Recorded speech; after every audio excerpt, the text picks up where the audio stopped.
Kamusta po kayo? Bago po ang lahat, first things first.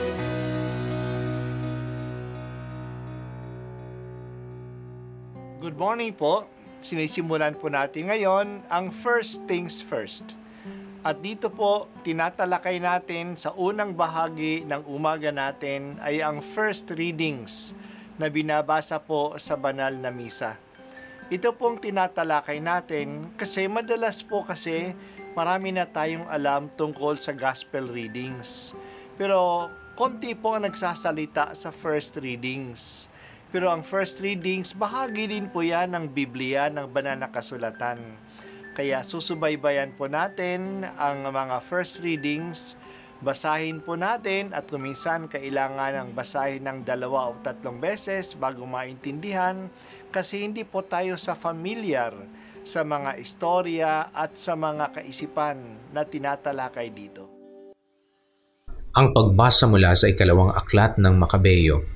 Noong mga araw na iyon, isang ina at ang kaniyang 7 anak na lalaki ang ipinahuli ng hari. Sila'y pinahirapan para piliting kumain ng karneng baboy na ipinagbabawal ng Diyos. Ang di malilimot at higit nakahanga-hanga ay ang ina. Nasaksihan nito ang sunod-sunod na pagpaparusang ginawa sa kaniyang 7 anak hanggang sa ang mga ito'y mamatay sa loob lamang ng 1 oras. Ngunit hindi nasira ang kaniyang loob dahil nagtitiwala siya sa Panginoon. Malakas ang kanyang loob kahit na siya'y babae, kasintapang siya ng lalaki. Sa wika ng kanyang mga ninuno, isa-isa niyang pinalakas ang loob ng kanyang mga anak. Ganito ang sinabi niya, "Hindi ko alam kung paano kayo naging tao sa aking sinapupunan. Hindi ako ang naglagay ng iba't ibang sangkap ng inyong katawan at nagbigay sa inyo ng buhay. Ang lumikha ng buong santinakpan, ang siya ring lumikha ng tao at lahat ng bagay. Dahil sa kanyang kagandahang loob, ay ibabalik niyang muli ang inyong hininga at buhay. Yamang hindi ninyo inaalintana ang sariling buhay dahil sa kanyang kautusan." Sa pandinig ni Antioco, ang pangungusap na ito ng ina ay isang pag-aglahi sa kanya. Kaya't sinikap niyang mahimok ang bunsong anak na babae na talikdan ng kanyang relihiyon. Ipinangako niya na pagyayamanin siya at patatanyagin, pagkakalooban pa ng mataas na tungkulin at ituturing na isang kaibigan ng hari. Subalit, hindi siya inintindi ng anak, kaya't nilapitan ng hari ang ina. Sinabi niyang payuhan nito ang anak kung gusto niyang ito'y mabuhay. Sa kahihimok ng hari, napahinuhod ang ina na kausapin ang anak. Bilang pag-uyam sa malupit na hari, dumikit siya sa kanyang anak at pabulong na kinausap ito sa sariling wika. "Anak, mahabag ka sa iyong ina na 9 na buwang nagdala sa iyo sa kanyang sinapupunan. 3 taon kitang pinasuso, pinalaki kita, pinapag-aral at inaruga hanggang ngayon. Masdan mo ang kalangitan at ang daigdig at lahat ng bagay na naroon. Alam mong ang lahat ng iyan ay nilikha ng Diyos. Tulad din naman ng sangkatauhan, huwag kang matakot sa berdugong ito. Ipakita mong karapat-dapat ka sa iyong mga kapatid na nagdusa hanggang kamatayan upang sa muling pagkabuhay ay makapiling kita kasama nila." Hindi pa man natatapos magsalita ang ina, sinabi ng anak, "Ano pang inyong hinihintay, Haring Antioco? Hindi ko susundin ang utos mo. Ang susundin ko'y ang utos na ibinigay ng Diyos sa pamamagitan ni Moises. Ikaw ang may kagagawa ng lahat ng pagpapahirap na ito sa mga Hudyo. Ngunit tandaan mo na hindi ka makatatakas sa parusa ng Diyos." Ang salita ng Diyos. Salamat sa Diyos. Si Eleazar ay isang saksi ng katatagan. Sa kanyang katandaan, inalay niya ang kanyang buhay sa kanyang pananampalataya. Isa pang saksi sa ganitong katapatan ay ang isang ina at kanyang 7 anak na lalaki. Isa-isang pinatay ang mga anak niya sa harap niya. Ang bawat isa ay nanindigan. Masakit ang kamatayan ng mga kabataan. Pinuputol ang kanilang kamay, binubunot ang kanilang dila, binabalatan sila, at ipinatatapon sa apoy. Ginawa ang lahat ng ito sa harap ng kanilang ina. Pero siya pa ang nag-encourage sa mga anak niya na manatiling tapat.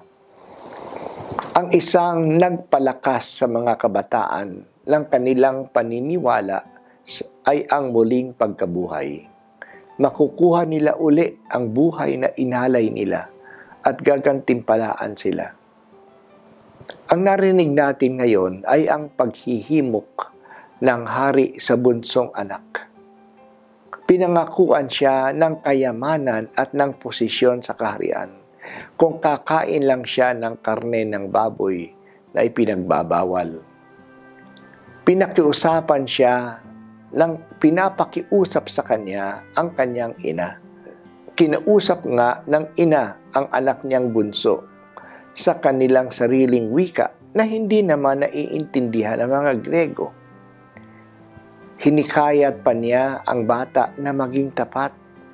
Sinabi niya na hindi niya alam kung paano nabuo siya sa kanyang tiyan. Pero inalagaan niya siya sa loob ng kanyang tiyan at sa kanyang pagkabata. Ang Diyos sa may likha ng lahat ang nagbigay sa kanya ng kanyang buhay at siya rin ang magbabalik ng buhay na ito.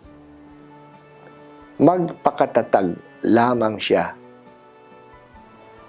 At ganun nga ang ginawa ng bata. Siya ang naghamon sa hari na ituloy na ang pagpapapatay sa kanya. Sabi niya, hindi ko susundin ang utos mo. Susundin ko ang mga utos na ibinigay ng Diyos sa pamamagitan ni Moises. Pinatay ang bata at sa wakas pati na rin ang ina. Ang paniniwala sa muling pagkabuhay ay ang dahilan na ang mga martir ay hindi natatakot na mamatay. Matatag ang kanilang paniniwala na ang kamatayan ay pansamantala lamang. Hindi kamatayan ang pupuntahan nila kundi buhay. Ibabalak uli ng Diyos ang buhay nila. Ang pananalig sa muling pagkabuhay ang nagbibigay sa atin ng katatagan na harapin ang anumang panganib sa buhay. Naniniwala tayo na tapat ang Diyos. Hindi niya pababayaan na nagtitiwala sa Kanya. Hindi kamatayan ang wakas ng tao. Ang nakakatakot ay hindi ang mamatay, kundi ang mahiwalay sa Diyos. Kaya sa anumang banta, patuloy ang kapit ng mga martir sa Diyos. Siya ang nagbibigay ng bagong buhay sa kanila. Kaya mahalaga sa atin na palakasin ang ating pananampalataya sa buhay na walang hanggan. Sinasabi natin, I believe in the resurrection of the body. I believe in life everlasting. O Diyos, yamang ako ay matuwid, ang mukha mo'y mamamalas. Kapag ako ay nagising, sa piling mo'y magagalak. At ako po ay si Bishop Broderick Pabilio dito sa First Things First.